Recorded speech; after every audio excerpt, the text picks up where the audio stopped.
खबरों की शुरुआत करेंगे। खबर यूपी के फर्रुखाबाद से है, जहां महायोजना 2031 के पारित होते ही स्थानीय लोगों में विरोध शुरू हो गया। नगर मजिस्ट्रेट संजय कुमार ने बताया कि योजना लागू करने से पहले जिले में कुल 3771 आपत्तियां आई, जिनका निस्तारण कर योजना को मंजूरी दी गई और साथ ही इस योजना के तहत कादरी गेट से पंचाल घाट रोड की चौड़ाई 45 मीटर, पंचाल घाट से सेंट्रल जेल चौराहे की 60 मीटर और जिला जेल चौराहे तक की 30 मीटर तय की गई है। स्थानीय लोगों ने कादरी गेट से पंचाल घाट तक 45 मीटर चौड़ी सड़क को लेकर विरोध जताया और इसे कम कर 25 मीटर करने की मांग की है। नगर मजिस्ट्रेट ने स्पष्ट किया कि जहां पहले से मकान बने हैं वहां सड़क की चौड़ाई कम रखी गई है, जबकि निर्माण क्षेत्रों में ज्यादा चौड़ाई निर्धारित की गई है। साथ ही उन्होंने ये भी बताया कि प्रस्तावित सड़क चौड़ाई के हिसाब से ही प्लॉट का नक्शा पास किया जाएगा। इसमें कहीं 45 मीटर है, कहीं 25 मीटर, जिसको लोग आपत्ति कर रहे हैं कि किस तरह से योजना पारित की गई, क्या नियम है? नहीं, कल इसमें कुछ लोग आए थे आपत्ति करने। लाल गेट से लेके कादरी गेट तक जो चौड़ाई रखी गई है सड़क की, वो 25 मीटर रखी गई है और कादरी गेट से पुंसला घाट तक 45 मीटर रखी गई है। उनका कहना ये था कि सब पूरा से 25 मीटर ही रखा जाए, लेकिन इस समय आपत्तियाँ आमंत्रित की गई थी, उस समय सुनकर इनको आपत्ति डिसाइड किया गया था। उसके पीछे कारण ये है कि लाल गेट से कादरी गेट तक का जो क्षेत्र है वो निर्मित क्षेत्र कहलाता है, यानी कि पहले से ही वो विकसित क्षेत्र था, तो इसलिए वहाँ चौड़ाई होती सड़क की 25 मीटर रखी गई है। तो कादरी गेट से पंचाघाट वाला क्षेत्र है वो अर्ध विकसित या नव विकसित क्षेत्र है, जिसमें कि अभी निर्माण चल रहे हैं, इसीलिए उसको अच्छे ट्रांसपोर्टेशन दृष्टि से, पब्लिक सुविधा दृष्टि से वहाँ चौड़ाई 45 मीटर रखी गई है। लेकिन फिर भी लोगों ने जो अपना ज्ञापन दिया है उसको शासन को भेज दिया जाएगा, वहाँ से जो भी निर्देश प्राप्त होंगे उसके क्रम में कार्रवाई की जाएगी। यूपी के कानपुर घाटमपुर से बड़ी खबर सामने आई है, जहां थाना सजेती में घरेलू विवाद के चलते पति ने पत्नी के सिर पर पाटा से वार कर हत्या कर दी। आपको बता दें, जिस दौरान पत्नी की मौके पर ही मौत हो गई, वहीं घर में नाती के आने के दौरान आरोपी मासूम का गला दबाकर धमकाते हुए फरार हो गया। पड़ोसियों की सूचना पर पहुंची पुलिस और फॉरेंसिक टीम की मदद से साक्ष्य जुटाया जा रहा है और मामले की जांच कर आरोपी पति की तलाश में पुलिस लगातार जुटी हुई है। बता दें कि सजेती थाना क्षेत्र के कोरिया गांव में हीरालाल कोरी का देर रात अपनी पत्नी शिवकांति से किसी बात को लेकर कहासुनी में विवाद हो गया। इस दौरान हीरालाल ने घर में रखा पाटा उठाकर अपनी पत्नी के सिर पर मार दिया, जिससे पत्नी की मौके पर ही मौत हो गई। पत्नी की मौके पर मौत के बाद हीरालाल मौके से भाग निकला। वहां नातिन ने दादी को जमीन पर खून से लथपथ हालत में पड़ा देखा, तो इस पूरे घटना की जानकारी आसपास के लोगों को दी। पड़ोसियों ने इस घटना की सूचना पुलिस को दी। वहीं मामले में घाटमपुर एसीपी कृष्णकांत यादव ने बताया कि सूचना मिली है और फॉरेंसिक टीम को बुलाया है। घटना की जांच पड़ताल की जा रही है। तहरीर के आधार पर मुकदमा जो है वो दर्ज कर आगे की कार्रवाई की जाएगी। साथ ही आरोपी पति की तलाश जारी है। सजेती में पुलिस को सुबह सूचना मिली कि एक महिला की हत्या कर दी गई है, तो इस सूचना पर पुलिस मौके पर पहुंची। तो पुलिस के द्वारा जांच जब की गई तो पाया गया कि रात्रि में जो इसका पति है, इसका नाम हीरालाल है, उसके द्वारा इस महिला की हत्या कर दी गई है। उस समय इनका एक नाती था रौनक, वो भी मौजूद था। उसके द्वारा बताया गया कि आपस में लड़ाई हो रही थी। पुलिस के द्वारा पोस्टमार्टम के लिए सबको भेज दिया गया है और इसमें FIR दर्ज करके अग्रिम कार्रवाई की जा रही है। यूपी के वाराणसी से बड़ी खबर है, जहां सिगरा में सनातन रिसर्च सेंटर ने उत्तर प्रदेश में अपना संगठन विस्तार कार्यक्रम आयोजित किया। इस कार्यक्रम में आयुष मंत्री दयाशंकर मिश्र दयाल मुख्य अतिथि रहे। इस दौरान उन्होंने कहा कि सनातन रिसर्च सेंटर सनातन धर्म के संरक्षण और प्रचार में महत्वपूर्ण भूमिका निभा रहा है। वही कार्यक्रम में राज्य के सभी जिलों के लिए जिला अध्यक्ष और सदस्य नियुक्त किए गए हैं और प्रमाण पत्र भी वितरित किए गए हैं और संस्था के राष्ट्रीय अध्यक्ष रमन त्रिपाठी की मेहनत को भी मंत्री ने सराहा और क्या कुछ कहा, आप भी सुनिए। फिर से उस पर शोध कर रही है। तमाम अपने अनछुए विषयों को जो समय और काल के गर्त में समा गए हैं, उनको दुनिया के सामने और समाज के सामने लाना, अतीत की उन धरोहरों को सहेजना जिनमें हमारे प्राचीन दैवीय स्थान है, देवी देवताओं के मंदिर हैं जो समय के साथ बहुत अच्छी स्थिति में नहीं है, उनको फिर से उनको स्थापित करना, जीर्णोद्धार करना, मंदिरों की चिंता करना, अपने देश की संस्कृति की चिंता करना। तो ये जो सनातन को संरक्षित करने की संस्था है, निश्चित ही अपने काम में दिनों दिन प्रगति करती जा रही है। देश के प्रत्येक कोने में, चाहे वो गुजरात हो, चाहे वो कश्मीर हो, चाहे वो कन्याकुमारी हो, देश के हर राज्य में ऐसे उन स्थानों को चिन्हित करना। काशी में भी बहुत सारे मंदिरों का जीर्णोद्धार कराया है इस संस्था ने। तो अतीत की धरोहरों को सहेजने का काम, वेद पर, पुराणों पर, स्मृतियों पर, श्रुतियों पर, ये जो हमारे प्राचीन ग्रंथ हैं, उन सबको सहेजने का काम ये संस्था कर रही है।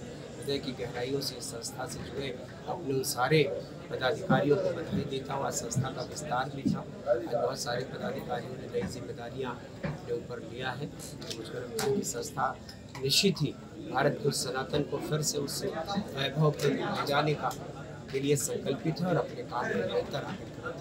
मंत्री जी, क्या पुण्य तक खतरे में है? काल और समय के चक्र ने जो अतीत में नुकसान किया है, वर्तमान में फिर से वो गौरवशाली स्वर्णिम समय है भारत के लिए कि भारत के देश के यशस्वी प्रधानमंत्री जी, जिन्होंने देश के विकास के साथ साथ विरासत को भी सहेजने का काम किया, तो देश विकास भी कर रहा है और अपने अतीत की हर विरासत को सहेजने का काम। चूँकि आयुष का मंत्री हूँ, तो आयुष में हमारी आयुर्वेद, होम्योपैथ, यूनानी, सिद्ध, सुआरिप्पा और योग, प्राकृतिक चिकित्सा, इन सारी विधाओं को भी मोदी जी ने जिस तरीके से सहेजा है। आपने अभी कल 21 जून था, आपने देखा कि भारत के उस सनातन योग भी भारत की सनातन विधा है, वो ऐसी विधा है जिससे इस देश में लोग स्वस्थ और निरोग रहते थे। उसको सारे विश्व में संयुक्त राष्ट्र से मान्यता दिलाकर मोदी जी ने आज दुनिया के 180 से ज़्यादा देश योग करते हैं, आयुर्वेद से अपनी चिकित्सा कर रहे हैं। भारत के वेदों के प्रति लोगों का लगाव बढ़ा है।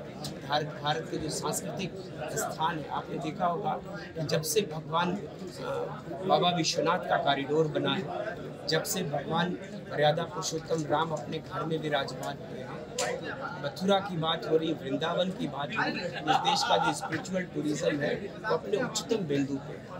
दुनिया के किसी देश में धार्मिक रूप से इतने लोग एक एक शहर में जा रहे हैं। काशी में आपने देखा कि कई करोड़ों लोग प्रत्येक वर्ष आ रहे हैं। तो मुझे लगता है कि ये तभी संभव हो पाया जब वर्तमान की सरकार ने अपने अतीत की उन धरोहरों को, अपने सांस्कृतिक और धार्मिक विरासतों को और अपने उस आध्यात्मिक स्थलों को फिर से नई चेतना, नई ऊर्जा दिया है।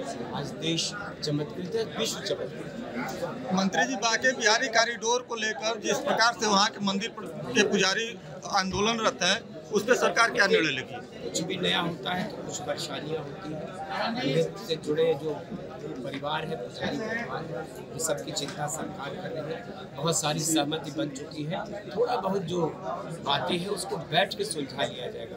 किसी का दिल दुखाना कॉरिडोर बनाने का मकसद नहीं है। मकसद है आने वाले उन करोड़ों तीर्थ यात्रियों को जो बांके बिहारी का दर्शन करना चाहते हैं, भगवान कृष्ण की जन्मभूमि का दर्शन करना चाहते हैं, उनकी सहूलियत होगी। काशी में बाबा विश्वनाथ का कॉरिडोर बनने के बाद जिस मंदिर में कुछ लोग खड़े हो पाते थे, आज लाखों लोग उस कॉरिडोर में खड़े होते हैं। तो आज संख्या के लिहाज से आप देख लीजिए कि इतिहास रच दिया बाबा विश्वनाथ के दर्शन के लिए आने वाले तीर्थयात्रियों ने।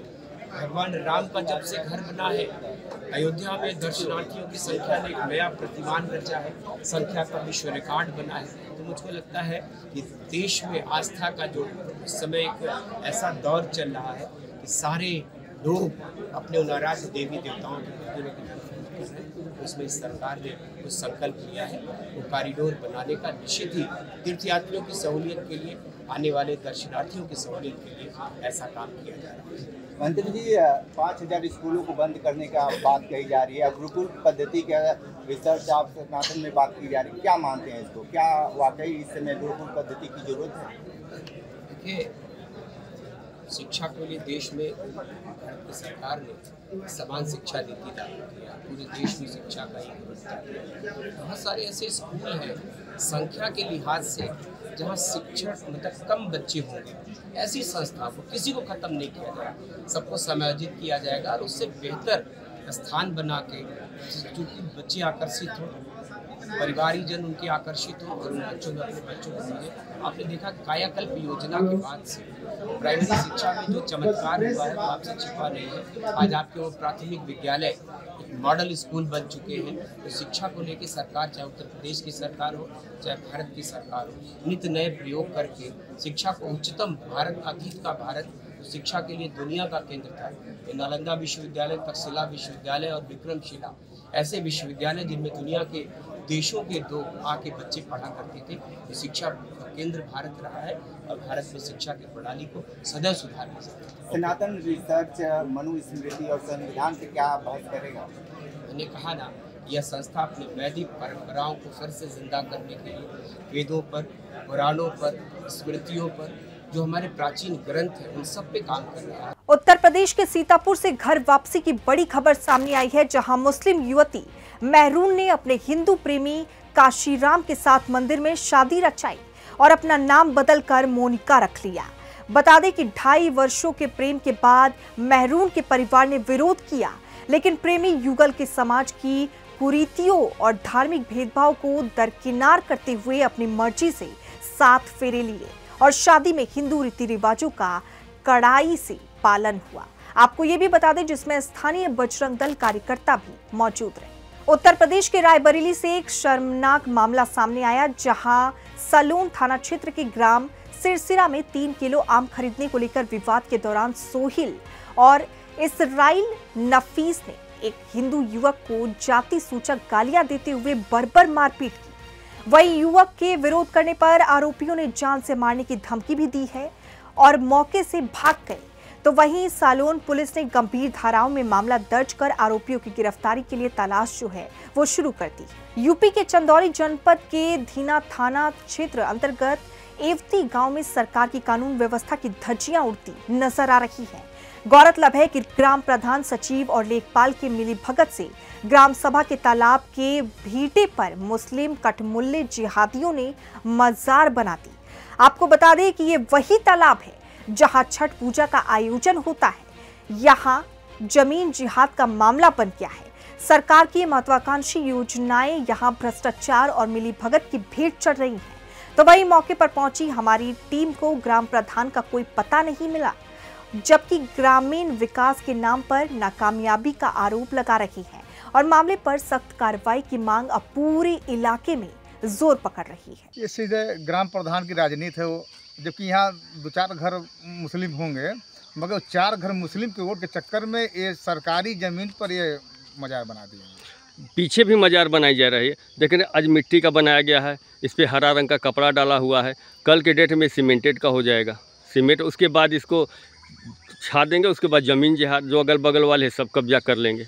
अभी आप देखें कि बगल में क्रिश्चियन लोग बना रहे थे, ठीक उसी के बगल में ये कब्रिस्तान और ठीक बगल में ये मंदिर है। गांव वाले बोल रहे हैं इस मंदिर में ताला लग जाता है, मंदिर की बड़ी दुर्दशा है। हम चाहेंगे कि आप एक बार मंदिर भी थोड़ा देख लीजिए। देखिए, 2-3 साल से अवैध बना हुआ है, बहुत पुराना भी नहीं है। इसको कोई बाहर का था, बना के चला गया। बिहार के थे, कहाँ के थे? बिहार के थे ना, बिहार के थे, वो चले गए। यहाँ पे कोई पहले कुछ था नहीं ऐसा। आज मिट्टी से बना है, कल इसको सीमेंट से बना देंगे। हाँ। उसके बाद इसको जोड़ के दीवार इसको छा देंगे कंक्रीट से, बस ये कब्जा करना और ये फिर कब्जा कर लेंगे। और बगल में परिवार रहता है, देखिए उधर घुमाइए कैमरा, उनको डरा धमकाने के लिए कि यहाँ रहेगा मस्जिद, तो वो लोग डर के छोड़ के इस ज़मीन को छोड़ देंगे। फिर जब छोड़ देंगे तो इस पूरे एरिया को हम कब्जा करके मतलब मजार बना देंगे। अच्छा, तो यहाँ पे ज़मीन जिहाद का मामला है, मतलब मजार बनाना, ज़मीन को कब्जा करना। इसकी शिकायत ये एवती गांव है और इसकी शिकायत आप लोगों ने कहीं किया था? नहीं, यहाँ कोई शिकायत नहीं किया था। कहीं किए होंगे तो नहीं पता, अभी तक तो कोई शिकायत नहीं था। उधर भी ज़मीन है, उधर भी है ताल में, उधर भी मतलब मजार बनाया गया है, जो कि तो आप लोग इसको शिकायत नहीं करते हैं? ये आज ऐसा है, धीरे धीरे हिंदू देवी देवताओं के मंदिर और ये सब कम होते जाए, पता चलेगा मजार और मस्जिद बढ़ती जाएगी। अभी यहाँ पे चर्च था बगल में, आप लोगों ने बहुत अच्छा काम किया, कम से कम इसका विरोध किया है। तो इसकी शिकायत कहीं नहीं की है आप अभी लोग? तो सर कोई शिकायत नहीं किया। चंदौली से 25 किलोमीटर की दूरी है और यहाँ पे यवती गांव में हम लोग आए हैं, सुदर्शन न्यूज़ चैनल की टीम।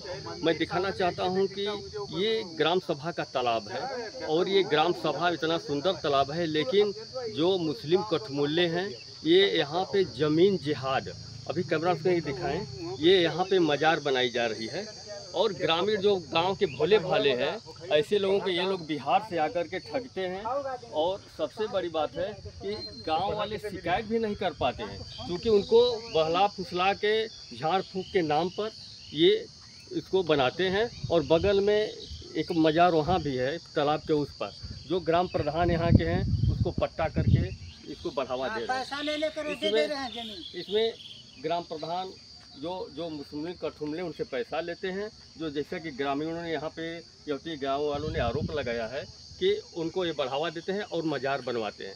मंदिर का देखभाल नहीं करते हैं प्रधान जी, लेकिन मज़ार का देखभाल जरूर करते हैं। कैमरा में दिखाएं, ये इतना सुंदर तालाब है। यहाँ पे जो गांव वाले हैं आके इसमें छठ पूजा लोग करते हैं। छठ पूजा के साथ साथ अगर यहाँ पे छठ पूजा होता है तो इस तालाब के भेटे पे मज़ार का क्या काम है। आज ये मिट्टी का है, कल सीमेंट का होगा और इसको फिर धीरे धीरे कब्जा करके इसको विशालकाय गुंबद वाला इसको एक मज़ार बना दिया जाएगा।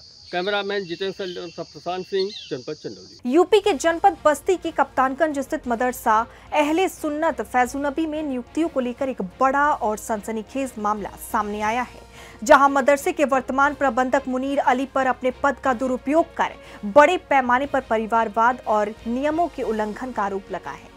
और ये शिकायत अब सीधे जिलाधिकारी बस्ती के कार्यालय से लखनऊ में बैठे यूपी के अल्पसंख्यक मंत्री तक पहुंच चुकी है, जिसमें इस पूरे प्रकरण की गहन जांच और दोषियों पर सख्त कार्रवाई की मांग की गई है। आरोप है कि मदरसे के अंदर जबरन प्रबंधन ने अपने पिता की कब्र बनवा दी है। इतना ही नहीं, मदरसा बंजर की जमीन पर निर्मित है, मगर जिम्मेदारों के द्वारा कोई कार्रवाई जो है वो नहीं हो रही है। देखिए, कुछ ऐसे मदरसे हैं जो अवैध बने हैं। मदरसे खुलते हैं शिक्षा के लिए, शिक्षा देने के लिए। अब मदरसे खोल करके अगर आप आवासीय बना ले रहे हैं तो जब शिकायत आती है तो उसकी जांच होती है। जांच में जो दोषी पाया जाता है उसके खिलाफ कार्रवाई होती है। के नाते रोक लगा दी गई, मदरसों पर नियुक्ति पर रोक लगा दी गई है और जांच हो रही है। जो फर्जी तरीके से भर्ती पाए गए हैं उनको निकाल बाहर किया जाएगा। अगर वो मदरसे की शिकायत मिली तो उसकी जांच निश्चित कराएंगे। अगर वो गलत किए हैं तो उनको उसकी सजा मिलेगी। यह मदरसा अपनी स्थापना काल से ही विवादों के घेरे में रहा है। इस मदरसे में दामाद को दहेज देकर के दहेज के रूप में नौकरी देकर के शादी का लालच देकर के शादी की गई। वहाँ का प्रबंधक जिसका नाम मुनीर है, उसने अपने 5 दामादों को क्रमशः उसमें नियुक्त किया। और वस्तु स्थिति यह है कि शिक्षा नियम अधिनियम के तहत, मदरसा एक्ट के तहत प्रबंध समिति का कोई भी सदस्य, कोई सगा संबंधी नियुक्त नहीं हो सकता। ऐसे में इतना बड़ा 420 और धूर्त व्यक्ति मुनीर, जिसने कागज पर इस्तीफा देकर के दामाद की नियुक्ति किया और फिर तुरंत मैनेजमेंट का चार्ज ले लिया। ये सरकार मदरसा अधिनियम, शिक्षा अधिनियम और समाज और देश सबको धोखा दे रहा है। इस्लाम में मदरसे की बड़ी ऊंची कल्पना की गई है। इस्लाम को धोखा देकर समाज को सब प्रकार से गुमराह करके उसने ये काम किया है। यह बहुत बड़ी साजिश है। इसने एक नहीं अनेक अपराध किए हैं। इसने 28 हेक्टेयर तालाब की जमीन पर कब्जा करके जिला प्रशासन की आंख पर पट्टी बंधी हुई है। न जाने किस चश्मे से देखता है। हर बात में कंप्लेंट की प्रतीक्षा करता है जिला प्रशासन। और योगी के राज में इस तरह का अगर हो रहा है तो बहुत बड़ा प्रश्न चिन्ह है और गंभीर अपराध है। 5 दामादों की नियुक्ति, राजस्व की क्षति और एक अधिकृत व्यक्ति को जिसकी नियुक्ति हुई उसको निकाल करके किनारे रखना और फिर अगले किसी और दामाद की नियुक्ति करना। दामादों के बाद दामाद, दामाद के बाद दामाद। इसने जो काम किया है अपने सारे रिश्तेदारों को प्रबंध समिति में भर लिया है। इसमें अल्पसंख्यक कल्याण अधिकारी बस्ती और उप निदेशक अल्पसंख्यक कल्याण, सारे के सारे लोग इस बात के लिए दोषी हैं। आपको अवगत कराना है कि ये जनपद बस्ती में मदरसा अहले सुन्नत फैजुलनबी जो कप्तानगंज में स्थित है, इसके बारे में कई प्रकरण चल रहे हैं। इसमें से 2 प्रकरण माननीय न्यायालय में विचाराधीन है। यहाँ तक आपके ये प्रबंधक द्वारा अपने सगे संबंधियों की नियुक्ति के बारे में कि आपके माध्यम से अभी संज्ञानित हुआ है। अभी पत्र इसमें जो अभी रिसेंट समय में पत्र कोई शिकायती प्राप्त नहीं हुआ है। लेकिन अगर इसके संबंध में कोई भी शिकायती पत्र प्राप्त होता है तो उसकी जो भी नियमानुसार सुसंगत नियमावली 2016 है उसके आलोक में जांच करा सकता है। खबर उत्तर प्रदेश के आजमगढ़ से है, जहां उत्तर प्रदेश के कैबिनेट मंत्री ओम प्रकाश राजभर एक बार फिर अपने तीखे बयानों को लेकर चर्चा में हैं। बता दें कि आजमगढ़ के हुसैनगंज में मीडिया से बातचीत में उन्होंने कांग्रेस, सपा और बसपा पर सीधा हमला बोला। राजभर ने कांग्रेस पर लोकतंत्र की हत्या का आरोप लगाते हुए आपातकाल को काला अध्याय बताया और सपा पर निशाना साधा।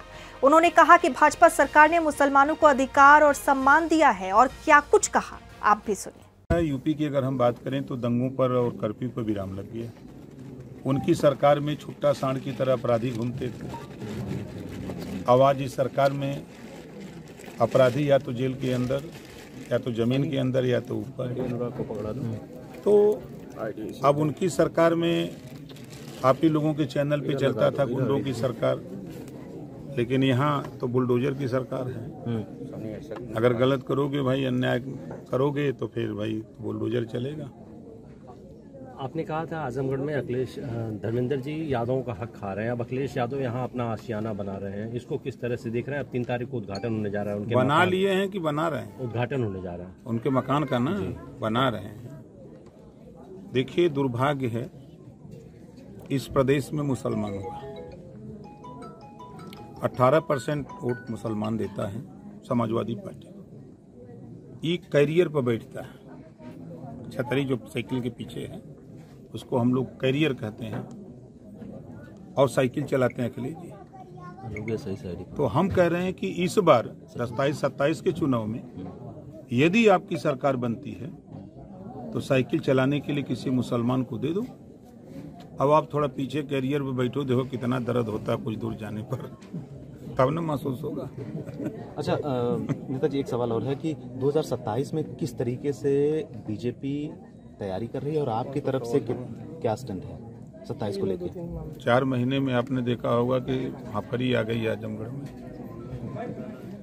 4 महीने से हम खाली आ जा रहे हैं, थोड़ा रुकते हैं, सब परेशान है। देखिए, प्रदेश और देश की जनता विकास चाहती है। अगर हम विकास की बात करें तो अगर हम सड़क कनेक्टिविटी को देखें, आप आजमगढ़ से ही देखिए, आपको चाहे बलिया जाने की आज के 10 साल पहले चले जाइए और आज देख लीजिए, आपको गाजीपुर जाने के लिए, आपको गोरखपुर जाने के लिए, आपके लखनऊ जाने के लिए जो कनेक्टिविटी आपको मिली है, हर जिले को मिली है, नहीं आजमगढ़ की बात नहीं, हर जिले को मिली है। सड़क कनेक्टिविटी, रेल की कनेक्टिविटी आप देखिए।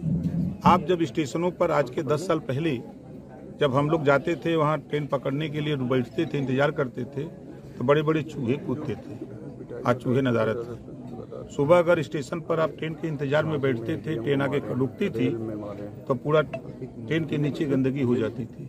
आज उस पर विराम लग गया। आज अगर एयर कनेक्टिविटी की बात अगर हम करें तो पूरे देश से सबसे ज़्यादा एयर कनेक्टिविटी उत्तर प्रदेश में है। आज उत्तर प्रदेश से पूर्ण रूप से उन गरीबों की राहत मिल रही है जो गरीब बीमार होता है, ऑपरेशन कराना होता है, आयुष्मान कार्ड के नाम पर 5 लाख रुपए में बेचारा गरीब इलाज करा लिया, उसको राहत मिली है। जिस गरीब को कोई रोजी रोटी नहीं है उसके लिए राशन की व्यवस्था सरकार कर रही है। जो हमारी माताएं बहनें हैं, आप देखते होंगे हर गांव में बीसी सखी ऐसे समूह बने हुए हैं कि वो खुद बैंकों से उनको सहायता दिला करके उनको खुद रुपया कमा के परिवार चलाने की व्यवस्था सरकार कर रही है। उत्तर प्रदेश के जनपद शामली से खबर है, जहां बड़ी ही धूमधाम के साथ आचार्य नयन सागर जी महाराज का जलालाबाद अतिशय क्षेत्र में भव्य मंगल प्रवेश हुआ। वहीं क्षेत्र में इस ऐतिहासिक मंगल प्रवेश को लेकर तैयारियां कई दिनों से जोर शोर से चल रही थी।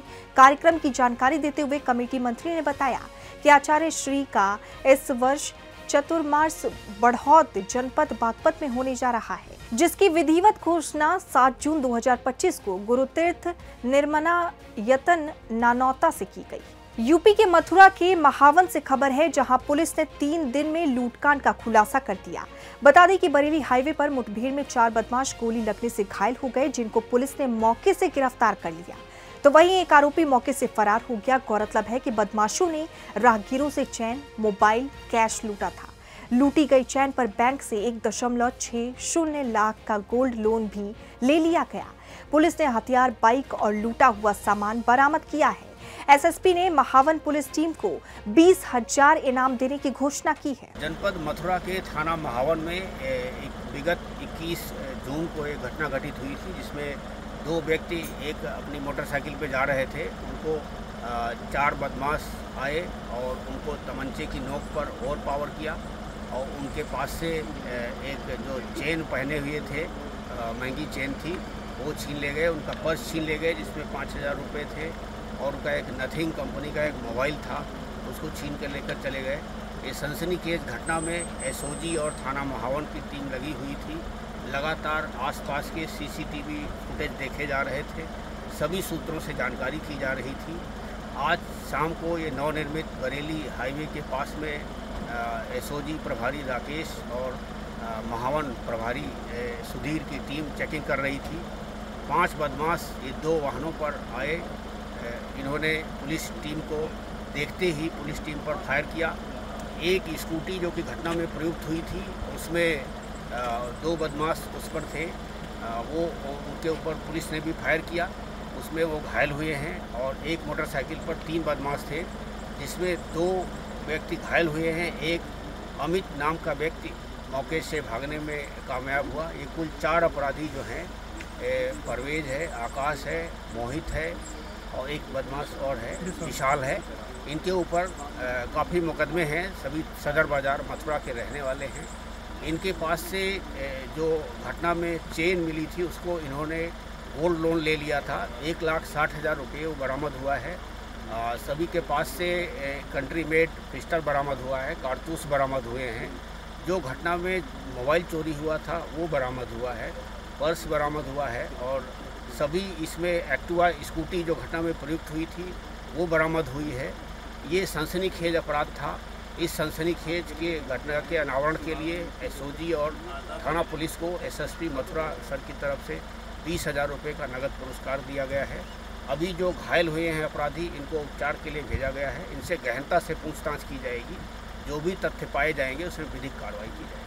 यूपी के बदायूं से बड़ी खबर सामने आई है, जहां बिजली विभाग की भारी लापरवाही से कई बेजुबान जानवरों की जान चली गई। बिसौली कोतवाली क्षेत्र के बीरमपुर गांव में 11,000 वोल्ट की हाई टेंशन लाइन का सपोर्टिंग वायर टूटकर जमीन पर गिर गया, जिससे करीब 100 मीटर इलाके में करंट फैल गया और इस हादसे में आधा दर्जन मवेशियों की मौके पर ही तड़प कर मौत हो गई। गांव में इस दर्दनाक हादसे को लेकर भारी आक्रोश है और विभाग पर कार्रवाई की मांग जो है वो तेज की गई। यूपी के मथुरा के माठ थाना क्षेत्र में दर्दनाक हादसा हो गया।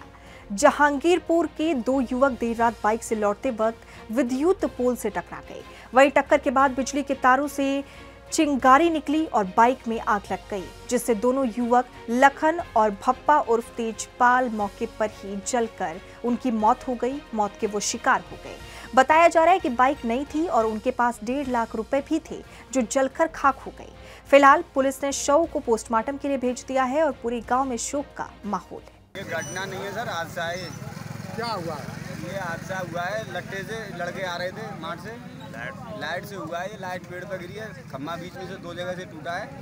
2 जगह से टूटने के बाद में पेड़ पे गिरा है। पेड़ पे से आग बह रही है नीचे की तरफ, गाड़ी गिरी है, गाड़ी पे से पेट्रोल फैली है, उसकी वजह से आग पकड़ी है। तो ये दोनों एक ही बाइक पे थे? दोनों एक ही साथ थे, एक ही गांव के लड़के हैं। क्या क्या नाम है इनके? एक का नाम लखन है, एक का नाम तेजपाल है। और ये कहाँ के निवासी है? गाँव जहांगीरपुर के। यूपी के गाजियाबाद से सनसनीखेज हत्या का मामला सामने आया, जहां इंस्टाग्राम पर शुरू हुई दोस्ती खौफनाक अंत तक जा पहुंची। बता दें कि थाना साहिबाबाद क्षेत्र में 5वीं मंजिल पर रहने वाली महिला सोनिया की गला घोंटकर हत्या कर दी गई। पुलिस ने फरुखाबाद निवासी आरोपी को गिरफ्तार कर लिया है। वहीं पूछताछ में सामने आया कि सोनिया ने जब शादी से इनकार कर दिया और पैसे मांगने लगी तो वो मानसिक रूप से परेशान हो गया। वहीं 17 जून को वो गाजियाबाद पहुंचा और चुन्नी से गला घोंटकर उसकी हत्या कर दी। पुलिस ने वारदात को इस्तेमाल की गई चुन्नी भी बरामद जो है वो की गई है और पूरे मामले की जांच जारी है। दिनांक 18/6/2025 को डायल 112 के माध्यम से थाना साहिबाबाद को एक सूचना प्राप्त हुई थी कि एक महिला की बॉडी इसके कमरे में 5वीं मंजिल पर है। तो उस सूचना पर तत्काल पुलिस मौके पर पहुंची और पहुंचने के बाद उसकी पंचायतनामा भर करके जो पोस्टमार्टम की कार्रवाई कराई गई। तो मृत्यु का कारण गला दबाने का आया है उसमें। फिर उसके बाद तत्काल थाना साहिबाबाद की पुलिस टीम द्वारा सर्विलांस और CCTV की मदद से एक अभियुक्त प्रकाश में आया था। उस अभियुक्त को जो है साहिबाबाद रेलवे स्टेशन के पास ही गिरफ्तार किया गया है और जो अभियुक्त गिरफ्तार है उसका नाम किशन पाल पुत्र राम सिंह है। ये निवासी बेसिकली फरुखाबाद का रहने वाला है। अभियुक्त से जब पूछताछ की गई तो पूछताछ में अभियुक्त द्वारा बताया गया कि इसकी जान पहचान मृतिका से लगभग 2 साल पहले इंस्टाग्राम पे हुई थी।